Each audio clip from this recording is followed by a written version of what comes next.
Anytime you see an abandoned location, whether it's a mall or a church, a school, a hospital, a prison, or maybe a small town or a village, or just a neighborhood, a part of a city, anytime you encounter an abandoned place, ask yourself one question.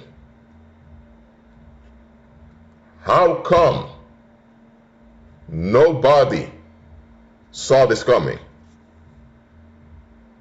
Just one question I want you to ask yourself. How come nobody saw this coming? Just think about it.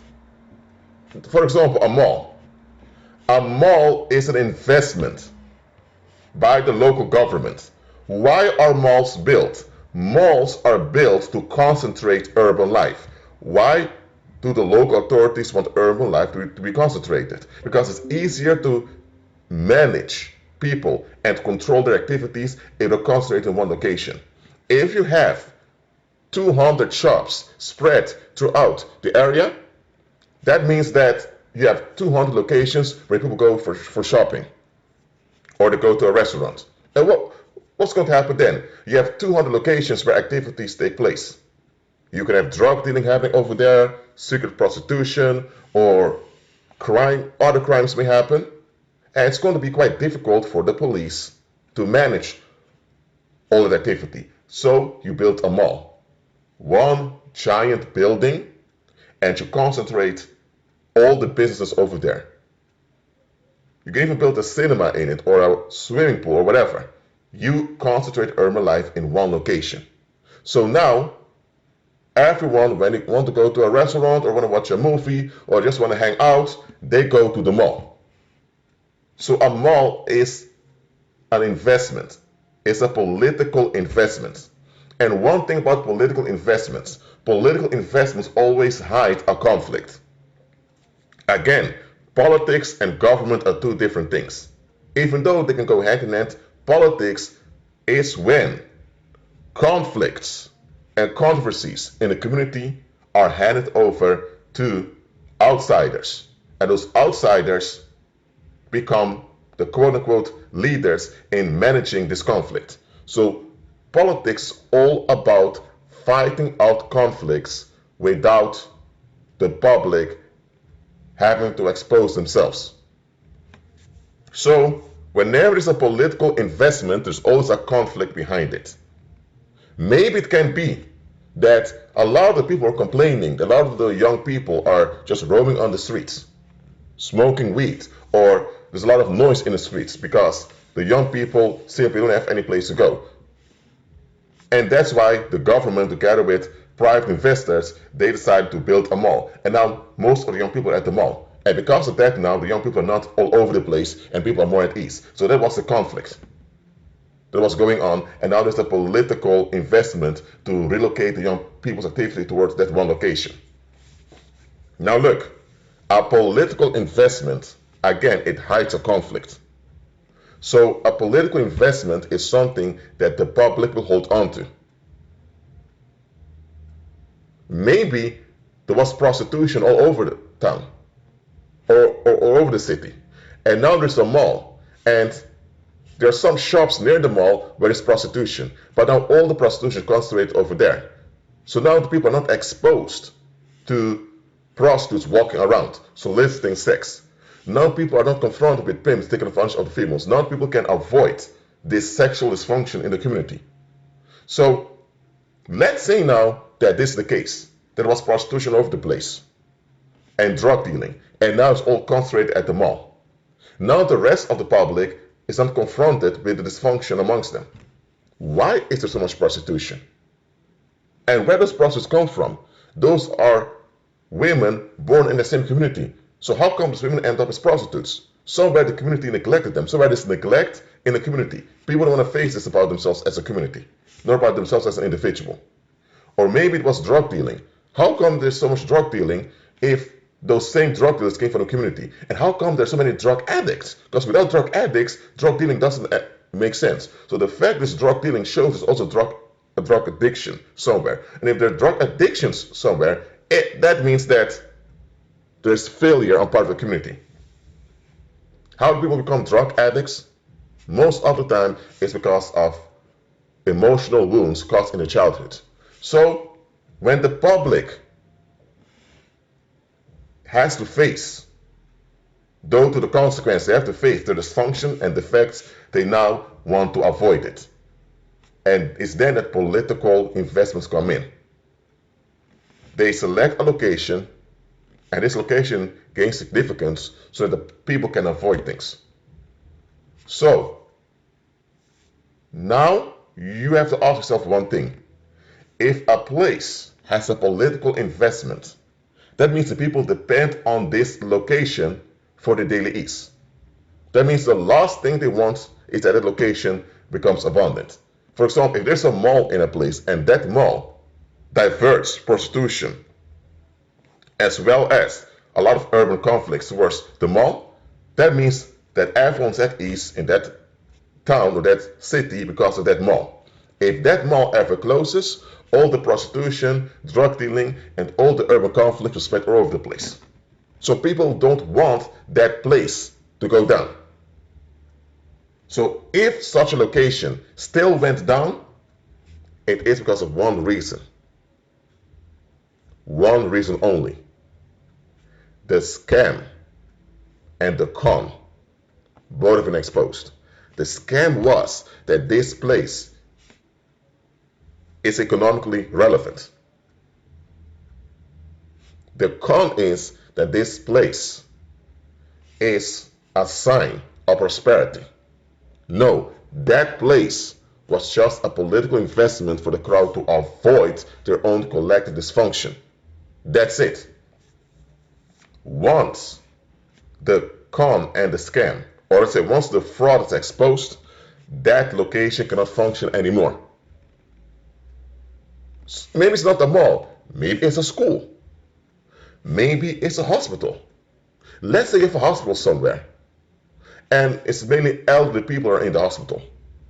But then you notice that most of the elderly people that visit hospital, they end up dying within just a few months. Now here's another thing. You notice that a lot of the elderly, they end up in that hospital, or maybe it's not a hospital, maybe it's a nursing home, they're not on good terms with their relatives.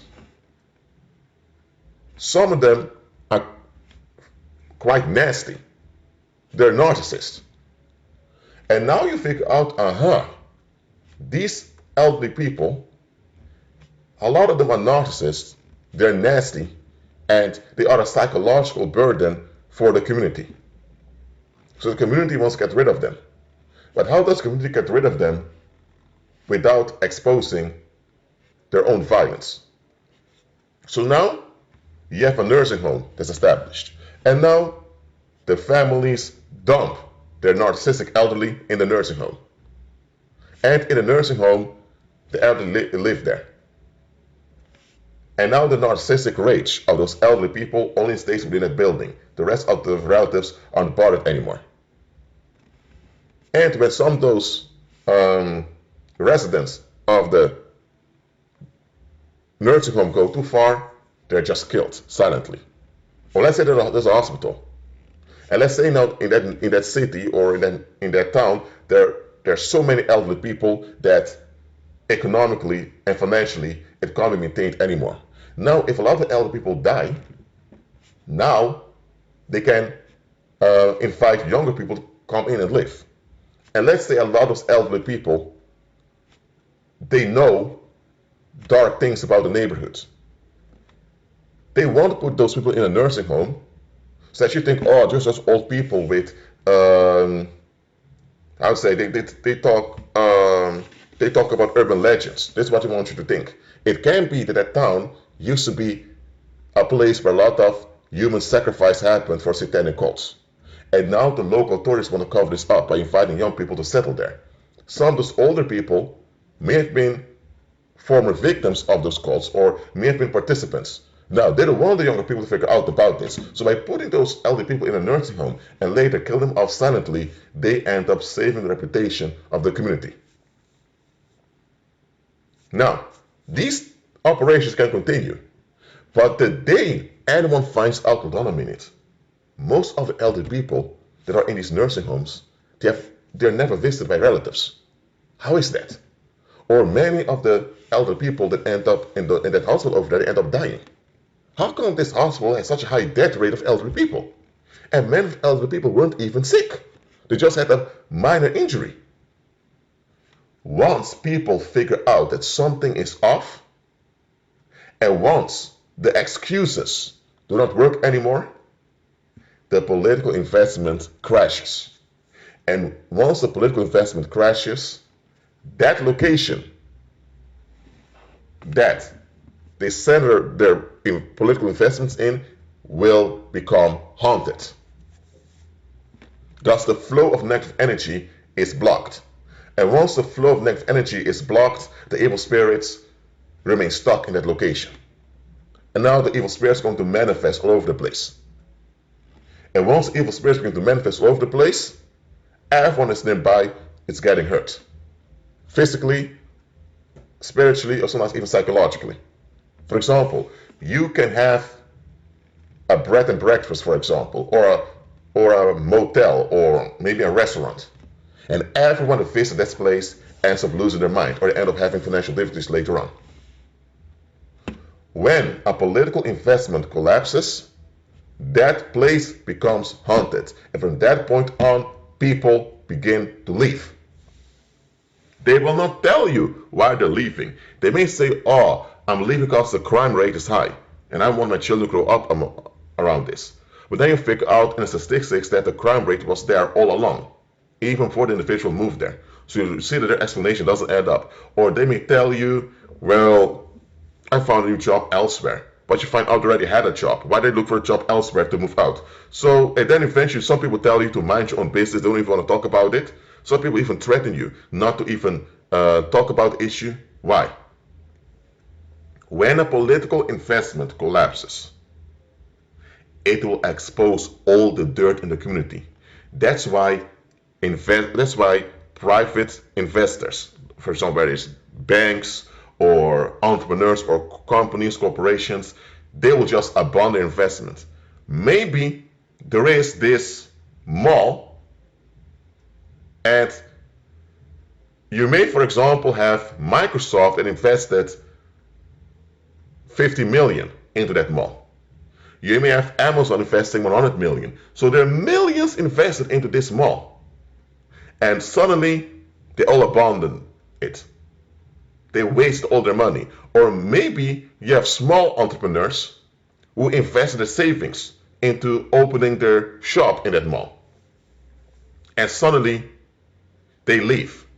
They still have to pay off their business loan to the bank, and they still have a family to feed, but they just leave. And the bank even forgives them the debt. Normally, when you abandon your own business, you are charged to pay back all the money you borrowed. But now the bank even forgives them the loan, which is quite unusual. And now you notice that all the entrepreneurs that were at that mall did the same thing. Nobody just leaves their financial investments.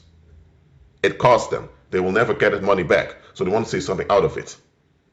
People tend to lose their mind when it comes to losing their money. When people don't care about losing money, then you know it's something serious. For example, let's say you have a drug cartel, and there's this drug dealer who still owes them a lot of money. Normally, they send their criminals to break into the house of the debtor and to threaten him or his family. But now, let's say that family now has a believer in it, and that believer enforces repercussions against anyone who intends harm against the family. Now, anytime the drug cartel even makes plans on harassing the debtor, they get accidents happen. Whether the cars are breaking down, or they fall down the stairs, or wind blows against the house and causes damage, or they have heavy rainfall only in their area. There's some type of bad thing happening to them. Let's say now they send agents to check on the debtor. The agents may end up dying even, or they may end up being arrested by police, or some other bad thing happens. At some point, the drug cartel realizes, you know what, let it go. That guy owes us $100,000. We don't care. He may have stolen drugs from us. We don't care. We let it go. And the drug cartel tells everyone else in the criminal world, don't even bother with that individual. He owed us money, just don't bother with them. And don't even deal with them. Because everyone in the streets will know that this drug dealer owed those cartel members money, but the cartel ended up crashing anytime they went to take their money. So, in this case, we know criminals tend to be obsessed with money, and they tend to go very far to become monsters when it comes to you owe the money. But if even they decide we're going to let this go, it is because they know that their survival is at stake. It's about the survival of those around them. It's not just about criminals, it's about people in general. People do not just abandon their financial investments. Financial investments in this world often go hand in hand with political investments, just so you know. When a place collapses, all the dirt will flow out. So people want to stay away from there. That's why I always ask the question, how come nobody saw this coming? When you ask that question, it's not about getting the answer. When you ask the question, your focus becomes broader. You don't realize, hold on a minute. People abandoned this church, people abandoned this mall, they abandoned this small town. Just like that, left everything behind. And here's the thing, those abandoned places, normally someone else comes by and purchases it, and then they do something new with it. But here's the thing, it can be a mall, it can be a shop, or a restaurant, or a school, or any type of building. Nobody wants it. Some investors get excited about purchasing a school building, and at some point they just abandon all their plans. When you see a place where nobody wants to be involved in, and nobody wants to invest there, it is because they know the history of the place. They know the controversies and the political conflicts that were going on. And they know that once the political investment crashed, that it became haunted. So don't just see a haunted place as just a haunted place, somewhere where demons hang out and bad things happen. See it as the result of failed political investments. There's one thing I can assure you, nobody wants to remain in a haunted place. Now there are some people who they call themselves ghost hunters or paranormal investigators. They just want to become famous on YouTube or have some fame as people that go to dangerous places. But even such people, eventually when they realize that the danger is real, they leave. Now believers can take over a haunted place and renew it. But even then you should ask yourself, is it worth it? Is it worth it? So realize this, once you have a spiritual advantage, you have a real advantage. Maybe there's a court case going on against you, and so the court case is dismissed. Why? Because the people that were suing you, they now realize that by suing you, they're putting themselves more at risk. And they may lose their reputation, lose everything. So they dropped so they withdrew their statements. Maybe the, how do I say, public prosecution was on you for some tax liability or something else. And now the public prosecution decides to drop all charges. Why? And when you ask them about it, they don't want to talk about it. It's because when you were praying, decreeing, and declaring on your own behalf, and you were enforcing repercussions, things happen behind the scenes. And they don't want you to know that your prayers, decrees, declarations are affecting them in their daily life. Because once they admit this, they need to admit that you have some power behind you. So then they have to realize, okay, if you have some power behind you that backs you up, that this power that's behind you can also turn on them. And they don't want to know what nor who that power is. So they then realize, if this power that's behind them is so powerful that even in our own homes, in our own living rooms and bedrooms, we are afflicted with repercussions, then this is the type of man we shouldn't be after. Maybe you need to pay off your student loan. Maybe they charged you because you didn't pay off your student loan, and suddenly they erase your student loan debt altogether. Or maybe when you were younger, you had some conflicts with the police. You broke into places, or you did some minor crime, and now they want to put you in prison for a few years, and suddenly no prison wants to take you. So yes, you are convicted, but because no prison wants to take you, they have to overturn your conviction and cancel your conviction. They also have to cancel your criminal record. Those are not things you can arrange by yourself or by working through the system. These are things that can only happen when you operate in a spiritual leverage. I'm telling you, learn to operate in a spiritual leverage. Too often we focus on doing things in our own strength, with our own abilities, and we use the societal framework that's provided to us. Before you make use of any societal framework, pray, decree, declare, and fast first. Always do that. Always walk in power when you're dealing with people from this world. Maybe the police try to set you up for a crime, but because you walk in power, eventually they ask you not to come to the police station anymore. Or maybe there were people behind the scenes complaining about you, and they were conspiring against you, and suddenly those people face so much backlash in daily life that they decided to leave. It can be that you worked at, I don't know, a law firm, and suddenly everyone resigns. Nobody wants to work there anymore, and the law firm goes bankrupt. So eventually you had to leave too. And later you found out that it has something to do with you. And you know what it is. Well, you were decreeing and declaring.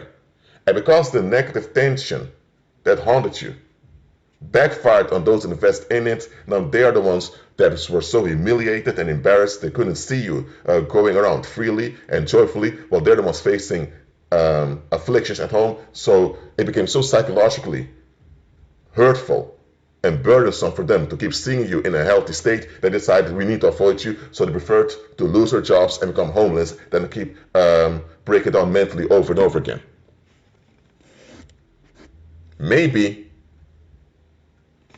a whole school was shut down and the whole building was demolished. Why? Because you visited that school and that the school didn't treat you properly. But here's the thing, all the former classmates and former teachers that work at the school, they're now haunted by you breaking through in life. And at some point, because you're breaking through, you gain social influence. So all the other people influenced by you, you want to know about your past. And at some point, you're going to find out about that school that mistreated you. And all the other people that were involved in mistreating you at that school or didn't do anything, they now will face backlash in daily life. Maybe you find out that you went to some elementary school where you were mistreated, and now they encounter some of the relatives of the people that knew you were being mistreated and didn't do anything, and it will make them look bad. Maybe those people work at the bank or at the government, in the government or whatever, and now the place where they work at is also afflicted. So anyway, your breaking through backfired on a lot of people, and now they don't want any proof of their neglect. So that's why at some point a lot of people petition to the local authorities to demolish the school. That school may even become haunted because of your breakthrough. You break through, now all the negative investment backfires, and now that school, that location becomes haunted, and a lot of people withdraw the children from the school, and now the school has to close. So never think that your breakthrough doesn't have any effect. It does. If your breakthrough had zero effect, why is it called a breakthrough? Why are you resisted so much if your breakthrough had no effect? It has effect.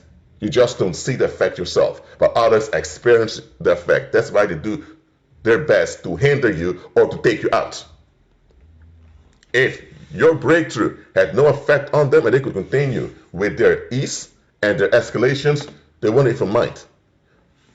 The fact that your breakthrough afflicts them shows you that you're powerful, and they don't want you to know that you're powerful. They don't want you to know your advantage. Because once you know your advantage, you will see them for what they are. And once you know your advantage, you'll be more motivated to use it. And the more you use your advantage, the worse off it becomes for them. So, understand that your breakthrough can backfire and cause hauntings.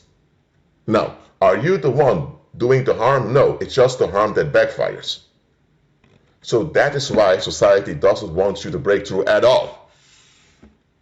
So, understand all of this. Some haunted places out there are related to you breaking through. Is it your fault it's haunted? No, but your breakthrough triggered the collapse of that political investment. Well, anyway, don't be distracted by political investments. Just keep on doing the will of Heavenly Father. Be wise as serpent, innocent as a dove. And hey, I'll see you next time in next video.